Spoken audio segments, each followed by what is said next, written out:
ভগবানের নাম রূপ গুণ লীলা এসব কথাকে অস্তিত্ব মিটিয়ে দিয়েছেন, কারণ এসবগুলো মিথ্যা, এক ব্রহ্ম সত্য।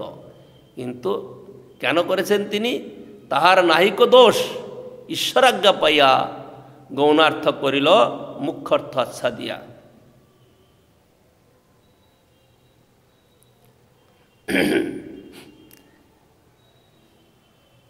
এই প্রধান শাস্ত্র মুখ্যবৃত্তি অর্থাৎ অবিদ্যাবৃত্তি দ্বারা যে তত্ত্ব শিক্ষা দেন তাহাই পরম মহত্ব। শ্রী শঙ্করাচার্য ওই শাস্ত্রের মুখ্যবৃত্তি পরিত্যাগপূর্বক গৌণবৃত্তি অর্থাৎ লক্ষণাবৃত্তি দ্বারা কেবল অদ্বৈতবাদ সিদ্ধান্ত স্থির করিয়া যে ভাষ্য লিখিয়াছেন তাহা শ্রবণ করিলে পারমার্থিক সমস্ত কার্যের নাশ হয়। যদি বল সাক্ষাৎ শিব অবতার শঙ্কর স্বামী এরূপ অবৈধ কার্য কেন করিলেন? তা আমরা আমাদের মতো যারা অজ্ঞ লোক তারা বলবে যে শঙ্কর আচার্য তিনি শঙ্করের অবতার হয়েও তিনি এরকম কেন করলেন? শঙ্কর তো সাক্ষাৎ বৈষ্ণব, বৈষ্ণবানাং যথা শম্ভু, শম্ভু তিনি হলেন শ্রেষ্ঠ বৈষ্ণব। তো সুতরাং সে বৈষ্ণব হয়ে তিনি ভগবানের সম্বন্ধে বিষ্ণুর সম্বন্ধে এরকম কেন করলেন? তো তবে শোনো, আমি বলছি, তিনি ঈশ্বরাজ্ঞায় ওই কার্যে প্রবৃত্ত হয়, তাহার দোষ নাই। তিনি ভগবানের আদেশ পালন করা তার কাজ। তো ভগবান যখন আদেশ করেছেন যে তুমি আমাকে গোপন করো, এমন শাস্ত্র সিদ্ধান্ত প্রচার করবে যে আমার সেখানে প্রকাশ না থাকে, তার মানে ভগবান নাই, ভগবান নাই, কেবল ব্রহ্ম। ভগবানের অস্তিত্ব কি আছে? নির্বিশেষ ব্রহ্ম শুধু। এই কথা যদি শতবার বলা হয় তাহলে কেউ না কেউ বিশ্বাস করে সত্যিই তো। আর ইনি শঙ্করাচার্য, ইনার বাক্যটা তো কোনো বৃথা নয়, মিথ্যা হতে পারে না, সকলেই সেটা বিশ্বাস করে নিচ্ছে। যথা পদ্মপুরাণে বলছেন মায়াবাদম অসৎ শাস্ত্রং প্রচ্ছন্নং বদ্ধমুচ্যতে মায়াব কল্পিতং দেবী কলো ব্রাহ্মণ রূপিণা। কি মায়াবাদরূপ অসৎ শাস্ত্র, যেটা প্রচ্ছন্ন বৌদ্ধ মতের অনুসারী, আমি কলিকালে ব্রাহ্মণ রূপ ধারণ করে আমি সেটা প্রচার করব।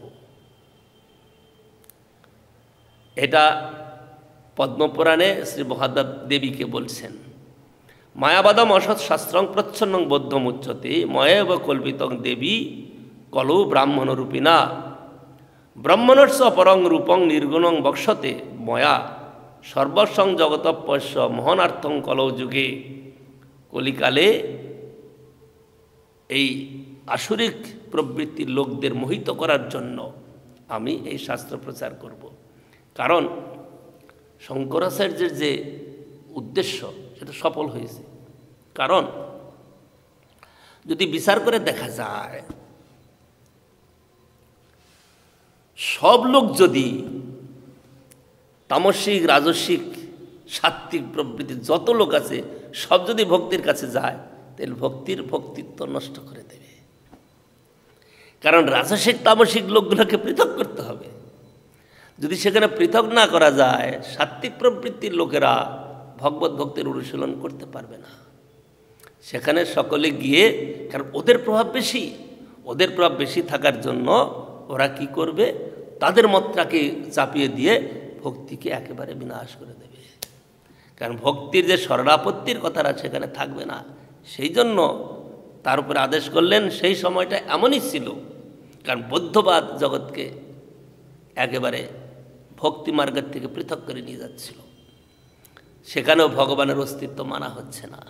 সেই জন্য এই শঙ্করাচার্য তিনি কি করলেন, ভক্তির থেকে যেসব ব্যক্তি তামস প্রবৃত্তির তাদেরকে এই মার্গে প্রবেশ করিয়ে দিলেন। যখন এই মার্গে প্রবেশ করিয়ে দিলেন তখন তারা পৃথক হয়ে গেল। এরপরে যারা বাঁচল, পরবর্তীকালে মধ্যাচার্য আদি এসে তারা ভক্তিকে স্থাপন করে দিলেন। সুতরাং ওরা পৃথক রইল। ওরাও যদি এর মধ্যে ঢুকে যায় তাহলে ভক্তির ভক্তিত্ব থাকবে না।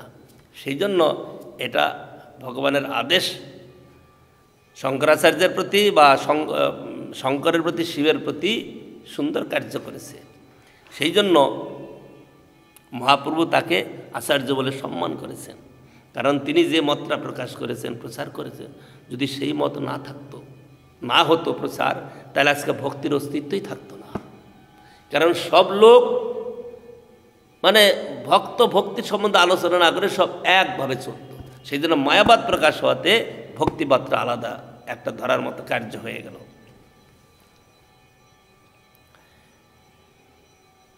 বেদান্তে তো মহাশাস্ত্রে মায়াবাদম অবৈদিকম ময়েব বক্ষতে দেবী জগতাং নাশ কারণাৎ। শিবপুরাণ বাক্যে বলছেন, দাপরাদ যুগে ভূত্বা কলয়া মানুষাদিষু সাগবৈ কল্পিতই স্তংচ জনান মদ বিমুখান কুরু। শিবপুরাণে ভগবত বাক্য, সেখানে বলছেন যে তুমি দাপরেতে শেষে গিয়ে তুমি এই কাজ করো, কি আমার থেকে সকলকে বিমুখ করে দাও।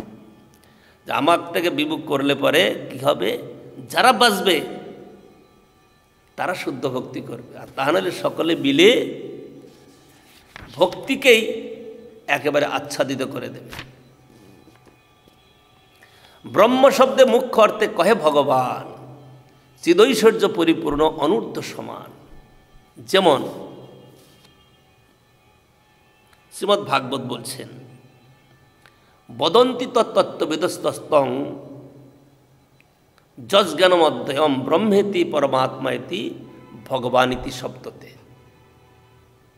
বলছেন বদন্তি তদ্বস্তু, ভগবত বস্তুকে, পরমার্থ বস্তুকে বা পরমাত্মা বস্তুকে, ব্রহ্ম বস্তুকে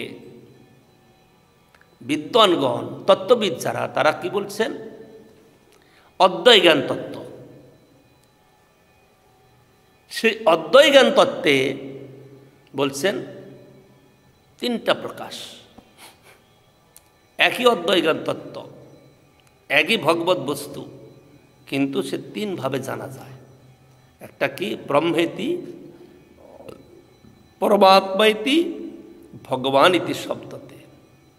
ব্রহ্মের সম্বন্ধে আমরা তো ব্যাখ্যা শুনলাম, ব্রহ্ম নিরাকার, নির্বিশেষ, নির্ল, নির্গুণ, নিঃশক্তিক, এত কিছু তার বিশেষণ দিলেন, দিয়ে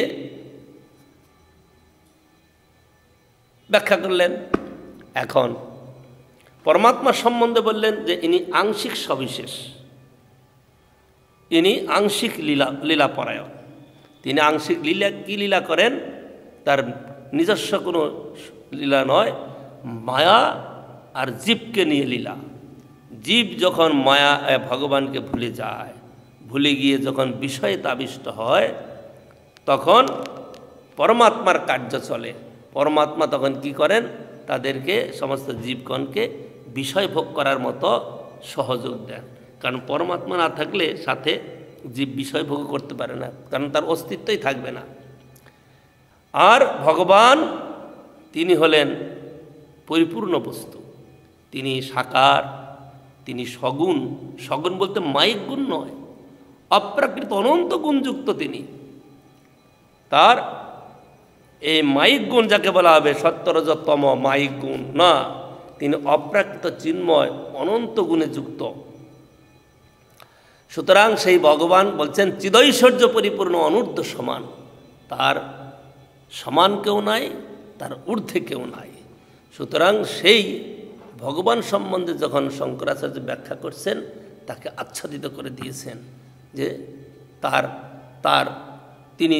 তার যে শরীর সেটা মায়িক শরীর কিন্তু নয়, চিদৈশ্বর্য পরিপূর্ণ অনূর্ধ্ব সমান।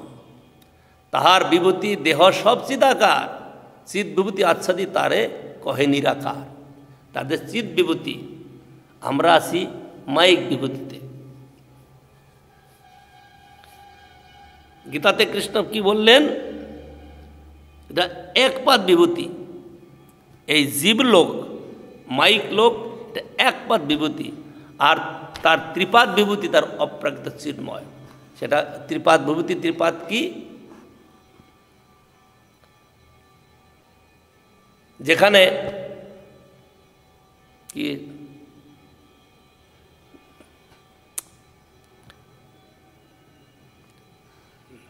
অশোক, অভয়, অমৃত, সেটা ত্রিপাদ ভূমি, ত্রিপাদ। সেখানে কোনো শোক নাই, সেখানে কোনো ভয় নাই, সেখানে মৃত্যু নাই, মানে নাশ নাই। সেখানে যা আছে নিত্য নবায়মান প্রতীয়মান হচ্ছে। সুতরাং এই ত্রিপাদ বিভূতি, আর এটা হলো মায়িক মর্ত নাশবান। তো এই একপাদ বিভূতিরই কেউ তার কি বলে অন্ত পায় না। এই যে আমাদের আকাশ, যদি এখান থেকে তীর ছোড়া যায়, কোথায় গিয়ে লাগবে কেউ নির্ণয় করতে পারবে? কেউ নির্ণয় করতে পারবে না। অনন্তকাল চলবে। অনন্তকাল এইরকম মাইক বিভূতি তো অনন্তকাল। আর যেখানে ত্রিপাদ বিভূতি সেটা হলো চিন্ময়। চিন্ময় রাজ্যে তো সেটা তো অফুরন্ত। সে বলছেন কি চিদৈশ্বর্য পরিপূর্ণ অনূর্ধ্ব সমান। সেখানে সেবা অনুরোধে,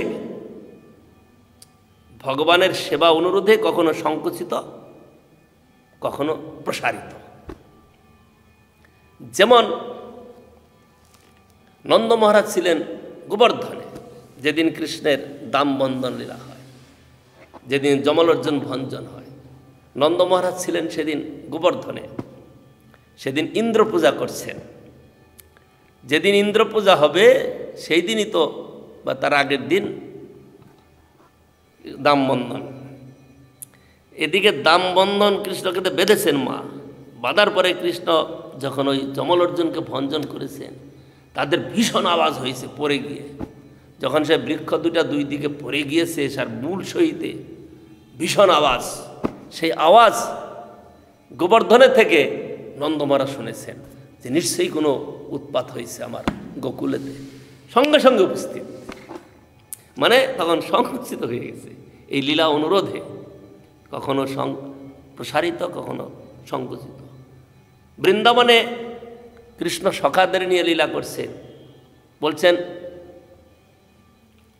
অসংখ্যত সখা, গোবৎস কি বলছে, সখা বৎস অসংখ্যতই, তার কোনো সংখ্যা নাই, অসংখ্য।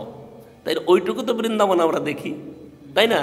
তো ওই বৃন্দাবনে তো অসংখ্য কী করে হলো? কৃষ্ণ যখন রাসলীলা করেছেন, শতকোটি গোপীর সঙ্গে বিহার করেছেন, তাহলে শতকোটি গোপী ওই বৃন্দাবনে কয়টা লোক ধরবে?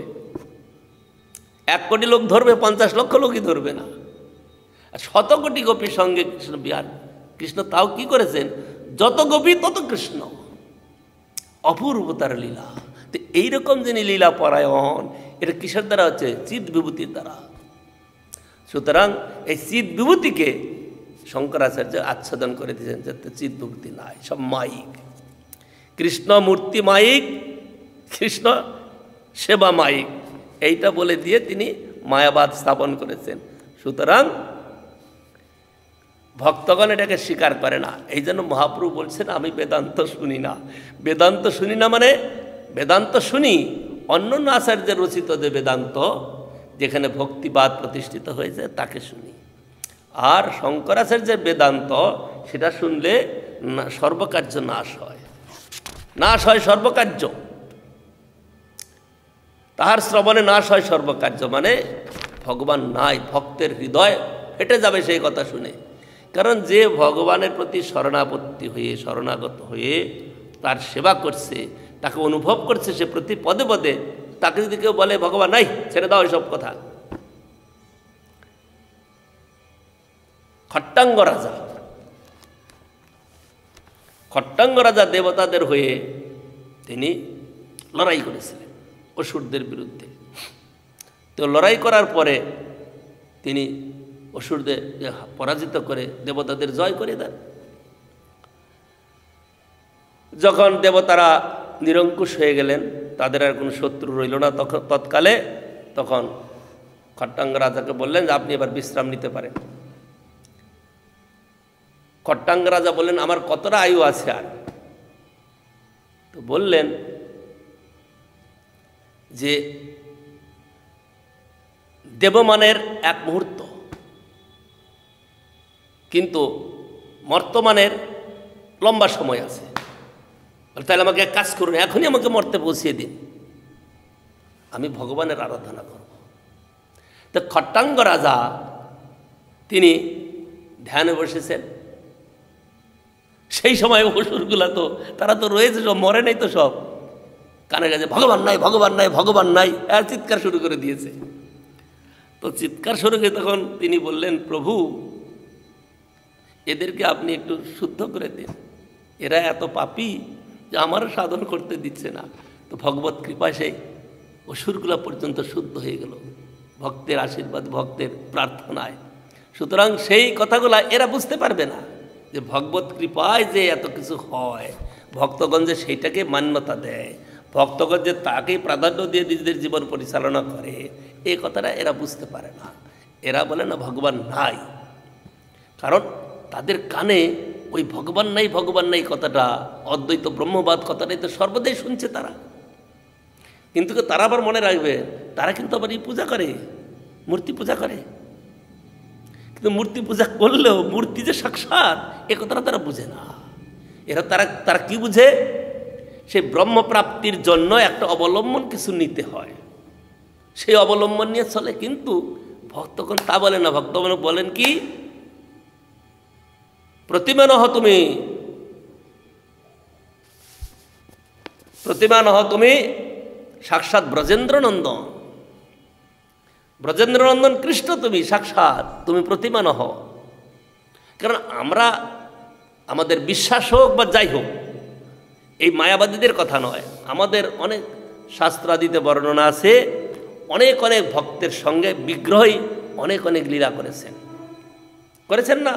তো সেই সব লীলার কথা যখন আমরা শুনি, আমাদের তাতে বিশ্বাস হয়, দৃঢ় বিশ্বাস হয়, মানে একটু সাধারণ বিশ্বাস, দৃঢ় বিশ্বাস হয় যে ভগবান এরকম করে থাকেন, করেন ভক্তের সঙ্গে। ক্ষীরচোরা গোপীনাথ, মাধবেন্দ্র পুরীপাদের গিরিধারী গোপাল, এসব কথা শুনলে চিত্ত কি দ্রবীভূত হয় না? ভগবানের কৃপা দর্শন করে আনন্দে আত্মহারা হয়ে যায়। তো সুতরাং সেখানেই সেটা বলছে যে ভগবান নাই। ভগবান তোমরা যাকে বলছো সে মাইক, বলে না, তোমাদের সিদ্ধান্তটা ভুল। মহাপ্রভু সেখানে বলছেন, তাহার বিভূতি দেহ সব চিদাকার, চিৎ বিভূতি আচ্ছাদি তারে কহে নিরাকার। যে তার সব বিভূতি আমার দৃষ্টিগোচর নয়, আমি দেখতে পারি না, কিন্তু তার সব চিৎ বিভূতি, সব চিদৈশ্বর্য, সচ্চিদ আনন্দময় তার সব কিছু। সুতরাং আমাদের দর্শনে আমরা দেখি, বা মায়াবাদীরা তারা বলে যে এ মাইক, কিন্তু তিনি মাইক নন। চিদানন্দ দেহ তার স্থান পরিবার, তারে কহে প্রাকৃত সত্যের বিকার। তার দোষ নাই দেহ আজ্ঞাকারী দাস, আর যেই শুনে তার হয় সর্বনাশ। বলছেন তার কোনো দোষ নাই, বলে তিনি এরকম একটা মিথ্যা কথা প্রচার করে দিলেন, তো তার কি দোষ হবে না? বলে তার দোষ নাই, কারণ ভগবত আদেশে তিনি করেছেন। কারণ এই তামসিক লোকগুলোকে যদি পৃথক না করে, তাহলে ভক্তি মার্গের যে মুখ্য তাৎপর্য, শরণাপত্তি কথাটা থাকবে না। সেই জন্য কি করে দিলেন? এদেরকে একদম পৃথক করে দিলেন। তার দোষ নাহিতে আজ্ঞাকারী দাস, আর যেই শুনে তার হয় সর্বনাশ। প্রাকৃত করিয়া মানে এই দেখো বিশেষ একটা সিদ্ধান্ত, শুনুন ভালো করে আপনারা সকলে এই সিদ্ধান্তটা। প্রাকৃত করিয়া মানে বিষ্ণু কলেবর, বিষ্ণু নিন্দা নাহি আর ইহার উপর। অনেক মন্দির আদিতে লোক যায়, দর্শন করে, বলে এখানকার ঠাকুর কিসের তৈরি? ঠাকুর তো খুব সুন্দর হয়েছে, কারিগর তো খুব ভালো, যিনি বানিয়েছেন খুব ভালো। কাঠের ঠাকুর না মাটির ঠাকুর নাকি পাথরের ঠাকুর? ঠাকুর যখন বলছে আবার তাকে পাথরের কাঠের বলে দিয়েছে। ঠাকুর তো চিন্ময় বস্তু, তোমার অনুভব নাই বলে তুমি তাকে কাঠের পাথরের বলছ, কিন্তু তিনি চিন্ময়। তো প্রাকৃত করিয়া মানে বিষ্ণু কলেবর, তুমি যেভাবে দর্শন করেছ তোমার দর্শনটা প্রাকৃত, এটা হলো বিষ্ণু নিন্দা। এই নিন্দার জন্য তুমি কখনোই ভক্তি মার্গেতে যেতে পারবে না। সেই জন্য সাক্ষাৎ ব্রজেন্দ্রনন্দন প্রতিমা নহ তুমি, তিনি ভক্তের কাছে সব সেবা গ্রহণ করেন। তিনি কৃপালু হয়ে তিনি বিগ্রহ ধারণ করেছেন, মানে বিশেষ রূপে গ্রহণ করেছেন ওই মূর্তি। তিনি ওই মূর্তি ধারণ করে ভক্তের থেকে সেবা গ্রহণ করছেন। এটা তার বিগ্রহের গুণ। প্রাকৃত করিয়া মানে বিষ্ণু কলেবর, বিষ্ণু নিন্দা নাহিয়া আরিহার উপর। ঈশ্বরের তত্ত্ব যেন জ্বলিত জ্বলন, জীবের স্বরূপ যে যে স্ফুলিঙ্গের কণ। এখন জীব তত্ত্বের কথা বলবেন। জীবতত্ত্ব শক্তি, কৃষ্ণতত্ত্ব শক্তিমান, গীতা বিষ্ণু পুরাণ আদি তাহাতে প্রমাণ। গীতা পুরাণ আদি শাস্ত্রে বিষ্ণু পুরাণেতে বলেছেন। তো সুতরাং মায়াবাদী এই জীবকে ঈশ্বরের সঙ্গে সমান করে দিয়েছে। ব্রহ্ম, অহং ব্রহ্মাস্মি, আমি ব্রহ্ম তারা বলছেন। কিন্তু অহং ব্রহ্মাস্মি যে শব্দটা, যে তত্ত্বটা, সেটা সমাসযুক্ত করে বলছেন আমি ব্রহ্মের। এরা বলছেন আমি ব্রহ্ম, কিন্তু সেখানে বৈয়াকরণিকগণ তারা ব্যাখ্যা করে বলছেন না, আমি ব্রহ্মের। আমি ব্রহ্ম নয়, আমি ব্রহ্মের। এই কথাটা ওরা মানছে না। ওরা বলছে কি আমি ব্রহ্ম। তুমি ব্রহ্ম হলেন বিভু বস্তু, আর তুমি একটা ক্ষুদ্র। ক্ষুদ্র মানে এত ক্ষুদ্র, অনুভবের অতীত। তুমি এমন একটা ক্ষুদ্র বস্তু হয়ে তুমি ব্রহ্মকে সঙ্গে মিলে দিচ্ছ। আরেকটা কথা, এরা বলে, মায়াবাদীগণ কি একটা কথা বলেন, যে তারা সিদ্ধি লাভের পরে তারা ব্রহ্মের সঙ্গে মিলে যাবে, একাত্মতা হবে। তা কি হয় কখনো? সর্বশাস্ত্রে তো বলছেন আত্মার স্বাতন্ত্রতা, আত্মা নিজস্ব সত্তা। আত্মার নিজস্ব সত্তা যেখানে আছে, সে কখনো বিষ্ণু ব্রহ্মের সঙ্গে মিলে যেতে পারে না। কারণ নিত্যকালের জন্য বিষ্ণু শক্তিমান, কৃষ্ণ শক্তিমান, আর তার শক্তি শক্তিমান আর শক্তি নিত্যকাল পৃথক সত্তা। যদি শক্তিকে শক্তিমানের সঙ্গে মিলিয়ে দেওয়া হয়, তাহলে কোনো রকমের সৃষ্টি প্রবাহ বা কোনো রকমের সাধন ভজন কোনো প্রবাহ চলতে পারে না। সেই জন্য জীবতত্ত্ব আর ব্রহ্মতত্ত্ব চিরকাল পৃথক। এটা বলা যেতে পারে ব্রহ্মের অংশ। ব্রহ্মের অংশ বলে তাহলে কি ব্রহ্মকে ভেঙ্গে ভেঙ্গে টুকরা টুকরা অংশ করা হয়েছে? না, ভগবত শক্তি বিকারেতে আত্মারূপে অংশরূপে পরিণত হয়েছে। এটা শক্তির বিকার। এটা মায়াবাদীরা মানতে পারে না, কারণ তারা শক্তিকেই মানে না। শক্তিকে মানলে পরে ভগবানকে মানতে হবে। শাস্ত্র বলছেন এই কথাগুলো তারা শুনে না, বুঝে না। যেমন আমরা সার্বভৌম ভট্টাচার্যের কথা শুনি। সার্বভৌম ভট্টাচার্য বিশাল পণ্ডিত, তৎকালেতে সরদর্শন বেত্তা, ভারতের মধ্যে শ্রেষ্ঠ পণ্ডিত, তার নাম সার্বভৌম আখ্যা দিয়েছেন। কিন্তু ততদিন পর্যন্ত তিনিও এই ভগবত ভক্তি ভক্ত সম্বন্ধে কিন্তু রোজ জগন্নাথ দর্শন করেন, কিন্তু বুঝতে পারেন নাই। কারণ তিনি মায়াবাদ নিয়ে রয়েছেন। মায়াবাদ নিয়ে থাকার জন্য, মায়াবাদের ব্যাখ্যা শোনার জন্য তিনি বুঝতে পারেন নাই। কিন্তু এই গোপীনাথ আচার্য বললেন, ঈশ্বরের কৃপালে হয়তো যাহারে সেই ঈশ্বর তত্ত্ব জানিবারে। তো এই আত্মতত্ত্ব সম্বন্ধে আত্মা আর পরমাত্মা বা ভগবান, এটাকে তারা এক করে দিয়েছে। এই মায়া মানে মহাপ্রভু ওদেরকে তো বুঝাচ্ছেন। মায়াবাদী মানে ওখানে যত সন্ন্যাসী আছে তাদেরকে বুঝাচ্ছেন, দেখো তোমরা যে আমাকে বলছো আমি কেন শুনি না, এই কথারই কিন্তু ব্যাখ্যা। কারণ তোমাদের বেদান্ত সূত্রে, বেদান্ত ভাষ্যতে শঙ্করাচার্য যা রচনা করে দিয়েছেন সেটা ভক্তির বিরোধী। আর বাস্তবতা সে কথা শুনলে পরে জীবের ভক্তির থেকে পৃথক হয়ে যায়। আর এর দ্বারা জীবের স্বরূপের যে ধর্ম, জীবের স্বরূপ হয় নিত্যকৃষ্ট দাস। কারণ শক্তিমান আর শক্তি যা পৃথক তত্ত্ব, শক্তি শক্তিমানের সঙ্গে চিরকাল যুক্ত থাকবে, শক্তি শক্তিমানের আরাধনা করবে, এইটাই তাৎপর্য। কারণ বৃহৎ হইলেন শক্তিমান আর শক্তি তার অণু, সুতরাং এই অণুশক্তি চিরকাল বৃহৎ শক্তিমানের আরাধনা করবে, তার সেবা করবে, তার সহযোগ করবে, এইটাই তাৎপর্য। কিন্তু শঙ্করাচার্যের ভাষ্যতে সেখানে শক্তি মানছে না, শক্তির বিকার মানছে না।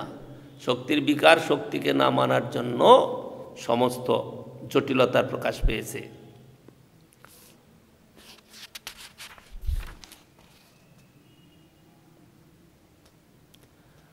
ঈশ্বরের তত্ত্বকে জ্বলিত জ্বলনের সহিত তুলনা করিলে অনন্ত জীবগণকে তাহার স্ফুলিঙ্গের কণা স্বরূপ তুলনা করা যায়।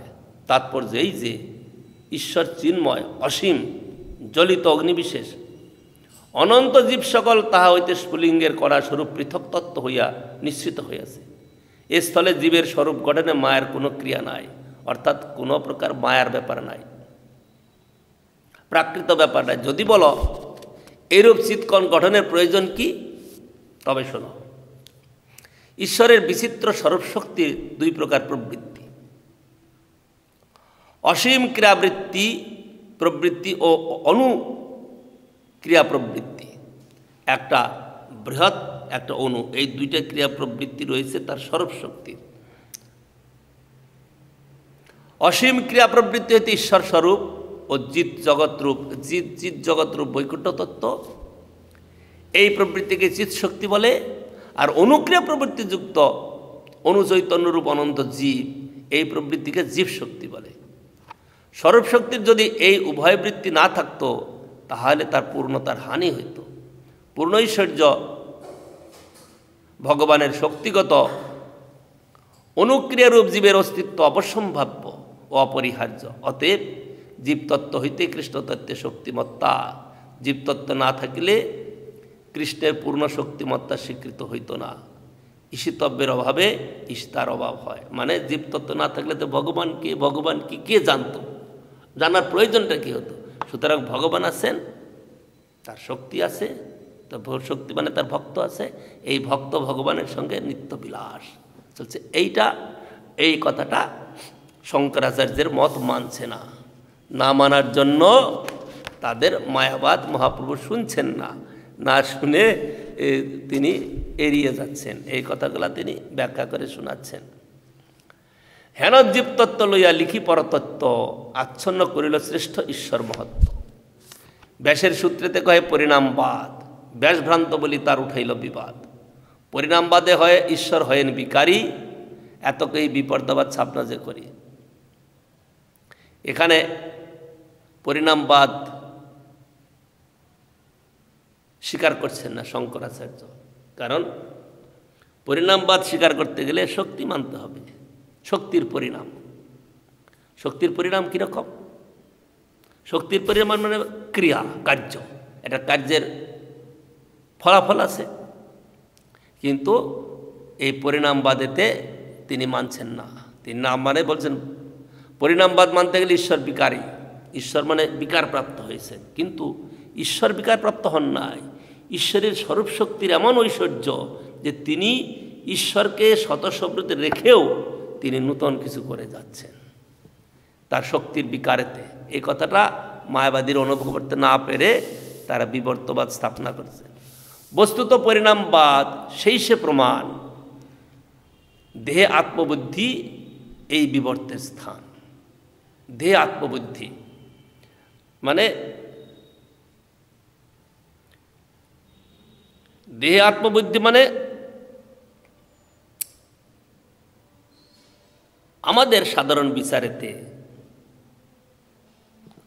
যদি কেউ জিজ্ঞাসা করে আপনি কে, আপনি কে যদি পরিচয় চায়, আমি অমুক নাম, এই কথাটা তো বলবে আগে। আমার বাবা অমুক, আমার অমুক গ্রামে বসতি, এই পরিচয়। এই পরিচয়টা কি? প্রাকৃত পরিচয়, মাইক পরিচয়, কিন্তু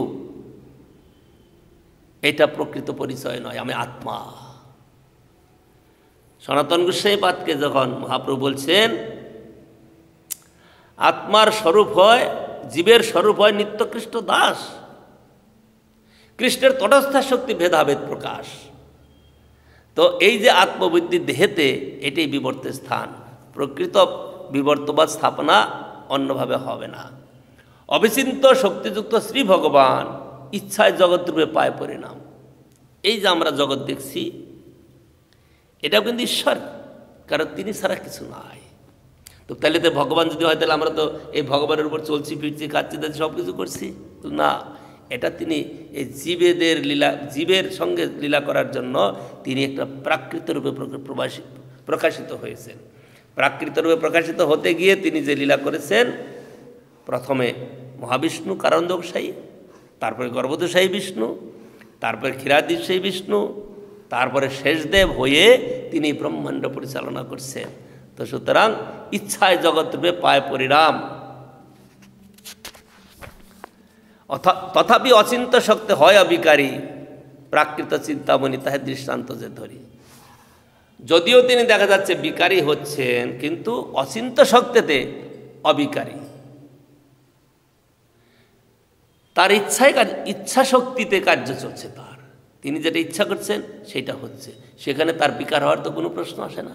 বিকার হওয়া মানে আমরা জীবগণ যদি কোনো একটা কার্য করতে চাই তার জন্য পরিশ্রম হবে, তার জন্য কিছু আমাদের বুদ্ধির খাটাতে হবে, সব কিছু করতে হবে, এর জন্য বিকার। কিন্তু এখানে ভগবানের তা নয়, ভগবান ইচ্ছা করলেন সব ইচ্ছা, তিনি ইচ্ছা করলেন ভানু প্রকাশিল, আছে না একটা রবীন্দ্রনাথের কবিতা। তো সেই জন্য তিনি অবিকারী। এখানে একটা দৃষ্টান্ত দিচ্ছেন কি, নানা রত্ন রাশি হয় চিন্তামণি হইতে, তথাপি মণি রহে স্বরূপে অবিকৃতে। প্রাকৃত বস্তুতে যদি এত শক্তি, অচিন্ত শক্তি হয়, ঈশ্বরের অচিন্ত শক্তি, এতে কি বিস্ময়। প্রাকৃত বস্তু চিন্তামণি আমরা শুনি, পরশপাথর যাকে বলা হয়, তাই না? পরশপাথর স্পর্শ করলে শোনা হয়ে যায়।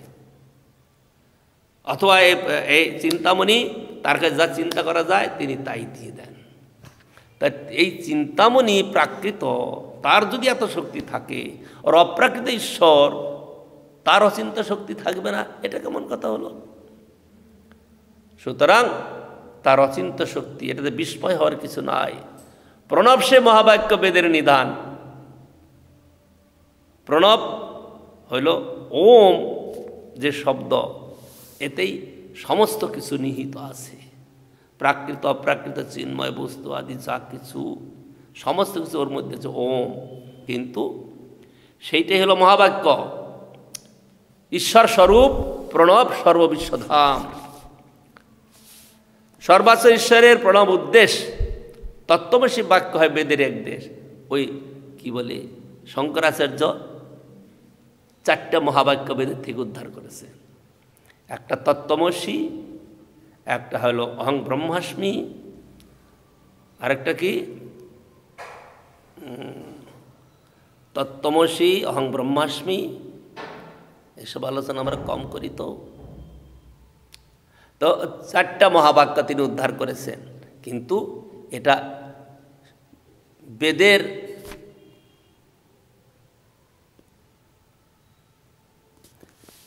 বেদের এটা বাক্য, সুতরাং সেটা মহাবাক্য নয়। বেদের এক একটা বাক্যকে আলাদা আলাদা করে মহাবাক্য কখনো স্থির করা যায় না। তো সুতরাং তাহলে মহাবাক্য কি? মহাবাক্য প্রণব, যেটা ভগবত উদ্দেশ্য বা ব্রহ্ম উদ্দেশ্য করেছেন। তো প্রণব মহাবাক্য তাহা করি আচ্ছাদন, মহাবাক্যে করি তত্ত্বমসীর স্থাপন।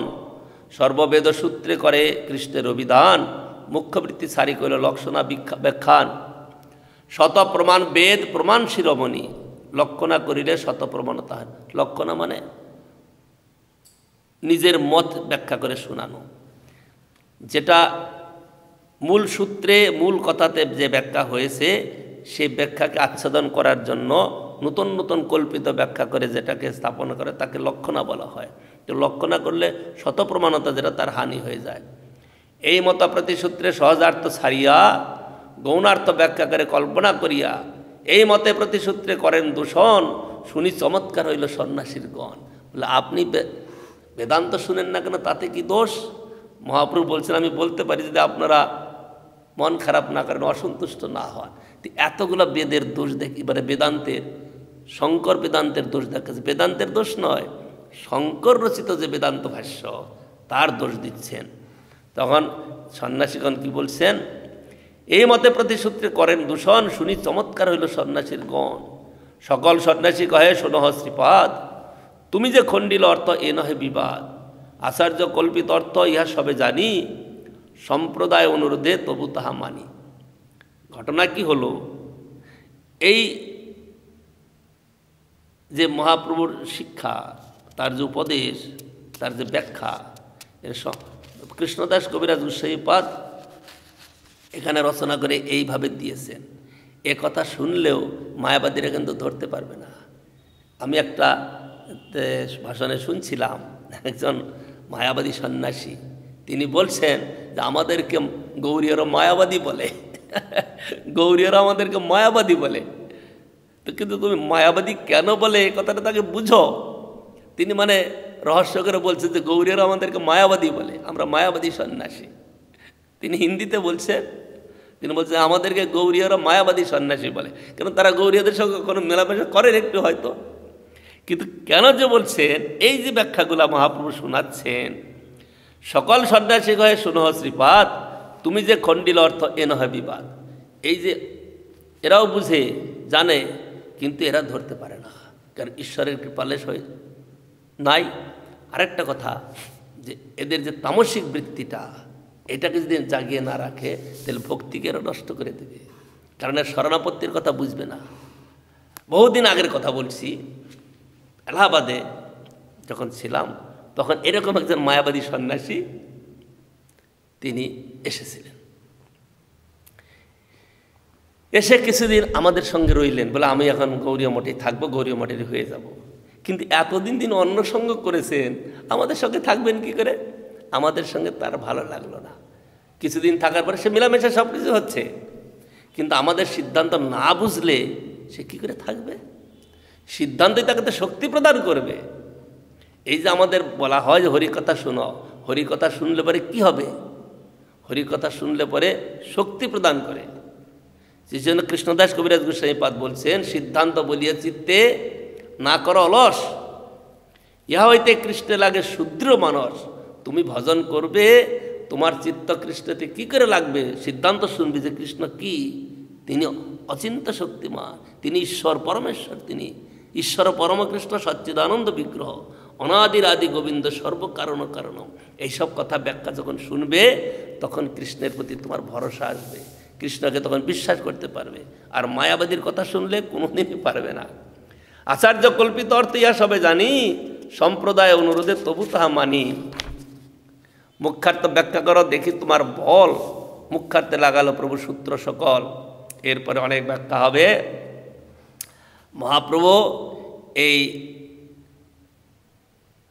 কি বলে কাশীবাসী সন্ন্যাসীদের উদ্ধার করার সময়েতে এত কিছু ব্যাখ্যা তিনি করে যাচ্ছেন। এই ব্যাখ্যাগুলা পরবর্তীকালে যারা মহাপ্রভুর ভক্ত হয়েছেন তাদের পক্ষে উপকারী হয়েছে। মহাপ্রভু সেই জন্য তো সকলকেই নিজের সম্প্রদায়ের লোককে রক্ষা করার জন্য তিনি এত কিছু আমাদেরকে দিয়ে গেছেন। সুতরাং এইসব কথাগুলো আমাদের শ্রবণ কীর্তন করে আমাদের জীবন কাটাতে হবে, এগুলি আমাদের আহার।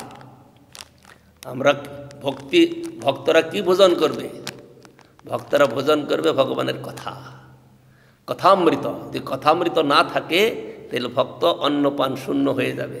ভক্তের ভক্তি করতে গেলে কি করবে? আরে সকলকে ঠাকুরকে ভোগ লাগাও, রান্না করো, এ তো সকলেই করে, গৃহস্থরাও করে। কিন্তু সেই যে অনুভূতিটা যে আমি রান্না করছি কার জন্য? আমি রান্না করছি ভগবানকে দেব বলে। তার ভগবানকে ভোগ দিয়ে আমরা ঠান্ডা খাই। আরে ঠান্ডা খাওয়ার প্রয়োজন কি আছে? গরম গরম রান্না করবো, গরম গরম সাধারণ লোকে যা করে। তো সেই ভাবনা নিয়ে যদি চলে তাহলে সেখানে ভক্তি থাকবে না। সেই জন্য পুনঃ পুনঃ হরিকথা শুনতে হবে, যাতে ওতে বিশ্বাস আসে না। ভগবানকে ভোগ লাগাতে হবে, ভগবানের সেবা করতে হবে। ভগবানের সেবা কিভাবে করতে হবে? আমি তো তোমার, তুমি তো আবার, আত্মবৎ। ওই ছোট্ট গোপাল, সেদিন গোপালের মেলায় গেলাম না, হাজারো গোপাল জুটেছে সেখানে, কি অদ্ভুত! যত ভক্ত এসেছে, বোধহয় 50-100টা গোপাল। বলে গোপালের বনভোজন তো, বলে আজকে চলো ওখানেই বনভোজন হয়ে যাবে। সব গোপাল নিয়ে আসছে, ছোট বড় অনেক গোপাল। ওই গোপালের কথা গোপালকে যারা পূজা করছে, তারা গোপালকে তো নিজের মনে করেই করছে, তাই না? যদি এই অনুভূতিটা তাদের না আসে তারা সেবা করতে পারবে না। এই অনুভূতিটা আসবে কী করে? কি ওই সাধারণ লোকের সঙ্গে থেকে আসবে? ভক্তর সঙ্গে যখন ভক্তির কথা শুনতে থাকবে, বারবার যত শুনতে থাকবে তত তার হৃদয়তে প্রস্ফুটিত হবে, উদ্বেলিত হবে। সুতরাং এইভাবে চলছে সংসার। মহাপ্রভু এইভাবে তিনি শিক্ষা প্রচার করছেন কাশীবাসী সন্ন্যাসীদের। এই সন্ন্যাসীরা যখন এইসব কথা শুনবে, শুনে তারাও মহাপ্রভুর সঙ্গে কীর্তন শুরু করে দেবে, বাস তাদের উদ্ধার হয়ে গেল। আমরা পরবর্তীকালে শ্রবণ করব। বাঞ্ছাকল্পতরুভ্যশ্চ কৃপা সিন্ধুভ্যো পতিতানাং পাবনেভ্যো বৈষ্ণবেভ্যো নমো নমঃ।